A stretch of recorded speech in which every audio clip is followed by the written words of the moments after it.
Good morning. We are extremely pleased that you're here.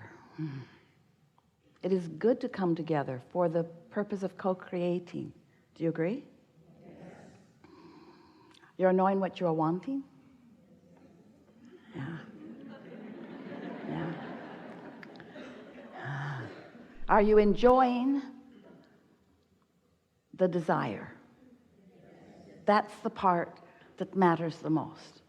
Because if you have an idea of what you want, and it is pleasurable for you to think about it, then there's not a vibrational variance between your desire, which life has helped you to give birth to, and your belief about it.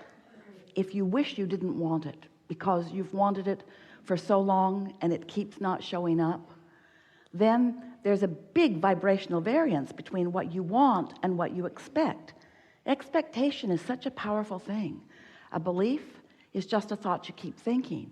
An expectation is a thought that you've thought about so much and kept active in your vibration for so long that you just keep realizing it. Law of attraction just keeps showing you versions of it until you say, see, that's why I believe it. I believe it because it's true. And we say, no, it's true because you believe it. You say, no, I'm sure that I believe it because it's true. I've been a collector of information, Abraham. I've been living my life and I'm just not good at that. Or these things that I want just don't come to me. And we say, but the reason they don't is because you think they don't. And you say, yeah, but I think they don't because they don't. And we say, yes, but they don't because you think they don't. You say, no, I didn't think they wouldn't until they didn't. And since they aren't coming, now I think they're not coming. And we say, well, somehow you've got to figure out how to break that cycle, because the universe is not giving you what you're saying with your words. The universe is giving you what you're offering vibrationally. And what you're offering vibrationally, in other words, the universe is giving you what you mean. The universe is giving you what you expect. The universe is giving you what you've practiced thinking about. And so we get it, that it's not the easiest thing in the world. In fact, it might be one of the hardest things in the world to think differently than what is, because you have become so very good in your observation of what is, in your assessment of what is, in your restating of what is, in your documenting of what is, in your regurgitating of what is, in your seeing, hearing, smelling, tasting, touching, in your physical translation of what is feels pretty solid to you. But we want you to know it isn't solid, it's changing all the time. But in many cases, it's just changing to more of the same because that's what you're thinking about. Do you get that? It's not holding steady. It's changing to your current expectation. But if your current expectation is just like the one you had yesterday and the one you had the day before and the one you had the day before, then it holds steady and you say, see? That's why I believe it. I believe it because that's how it is. And we say, no, it is because that's what you believe. Oh, not that again, please, not that again. So we want to help you to realize that you are so much more than this physical being that you know as you, this magnificent physical being that you know as you, that you are an extension of source energy, and that source energy part of you exists even now. All of you didn't come forward into this personality. The larger part of you remains as this eternal consciousness, non-physically focused, pure positive energy.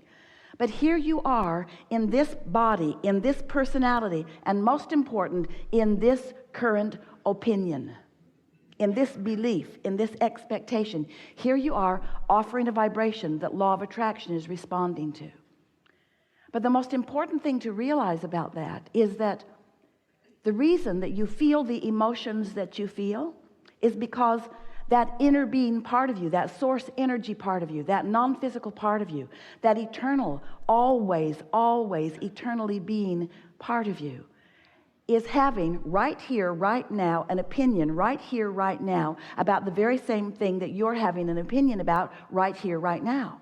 In other words, when you see that guy and you just hate that guy, so annoying in this way and this way and this way, The reason that you feel the discomfort that you would call hatred or whatever it is that you're feeling is because the source within you feels differently.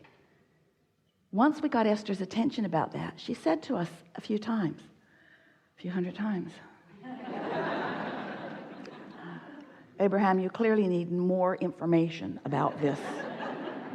I'm sure if you knew what I know, you would not be sitting on your airy fairy cloud. If you knew what I know, you would feel about this like I feel about this. And it took a while for Esther to come to understand that we don't go there. And when she does, she feels the separation is too strong a word, but she feels the vibrational variance between who she really is and who she's allowing herself to be in that moment. And that discord is really what we want to talk about, because this gathering is about the art of allowing alignment rather than discord. The art of being tuned in, tapped in, turned on to who you really are rather than being separated is too strong a word, but you can pinch yourself off pretty good from who you really are and what you really know. So over time, we've been talking with you about who you are. You are so important to the equation of the eternal expansion that we all are. You said, I'll go into this physical experience and I'll explore and I'll see, I'll hear, I will experience the contrast, the variety. And out of it, I will come to my personal conclusions about what I personally prefer. And the reason that you did that so clearly, you knew that so clearly before you got here, is because you understood that the whole purpose of the variety is for choosing. You said, I'll make choices that are important to me. And you knew that in doing that, you would launch rockets of desire, that you would send out vibrational rockets, because you weren't even considering your vocabulary in those days. You knew that you were an emanator of perspective, that you would emanate with clarity whatever it was that you were giving your attention to. And when you know what you don't want, you emanate a rocket of what you do want. And we said, and we will remain here non-physically focused, free of all resistance of a physical nature.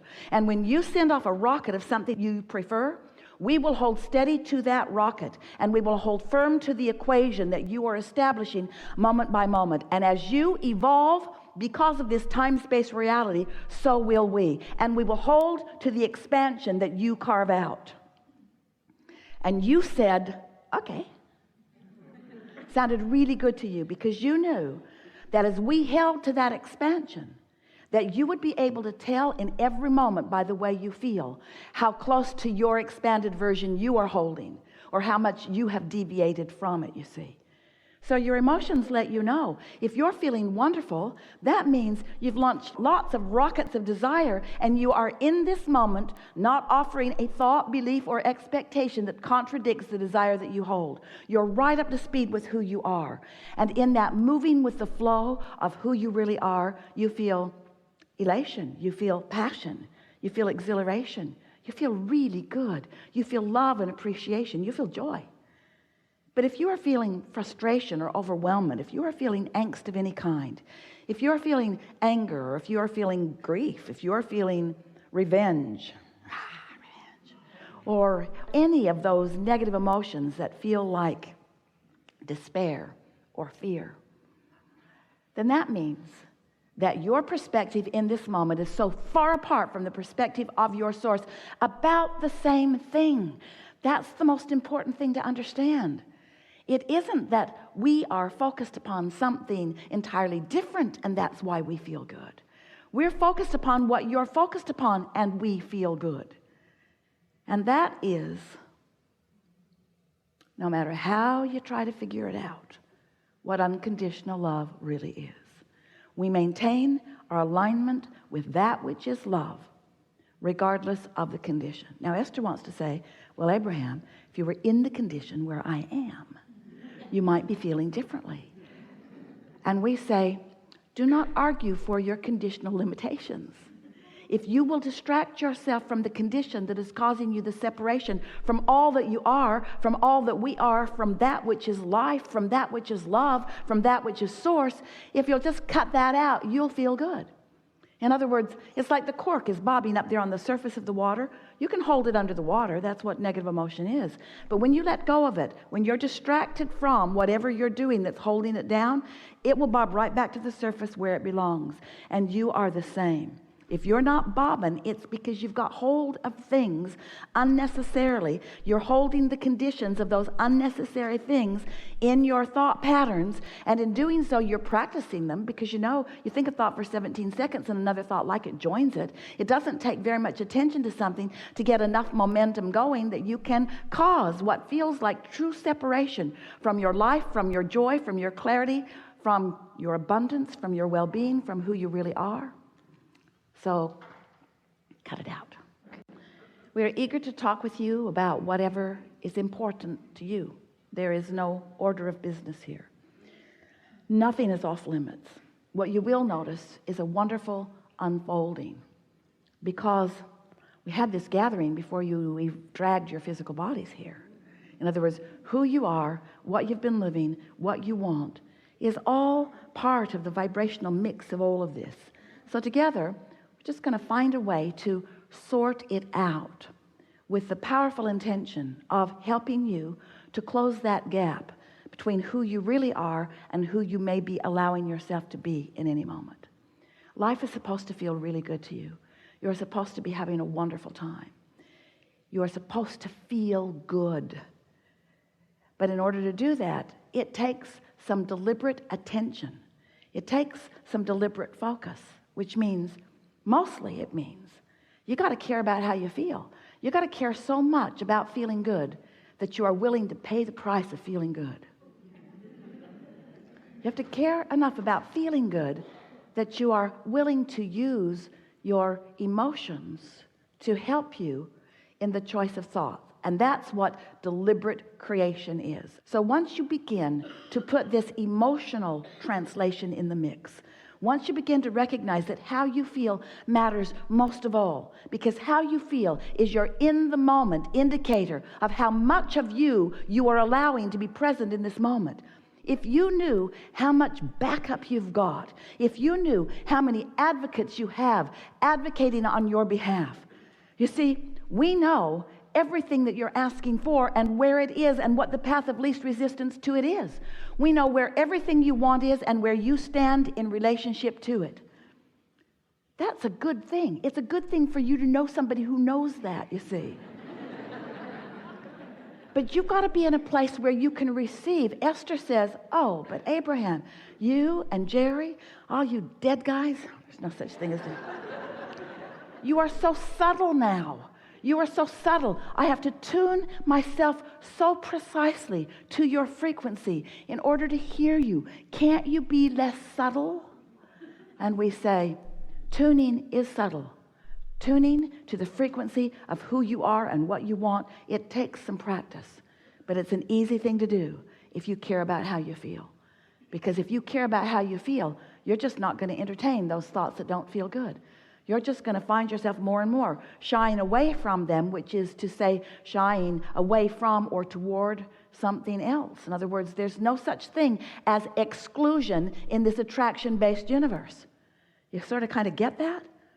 There's no such thing as no. When you look at something that you really want and you say yes to it, you are including something that you want in your vibration. But when you look at something that you don't want and you feel that resistance well up in you and you are saying no to this thing you do not want, what you're actually doing is saying yes to this thing you do not want. Because attention to the subject is what causes you to be the inviter, the receiver, the realizer, the creator of it, you see. So, what do you want to talk about? There's a lot of trouble in this room. We're going to have a really good day. Just relax and know that you're going to get this. Start right here on the aisle.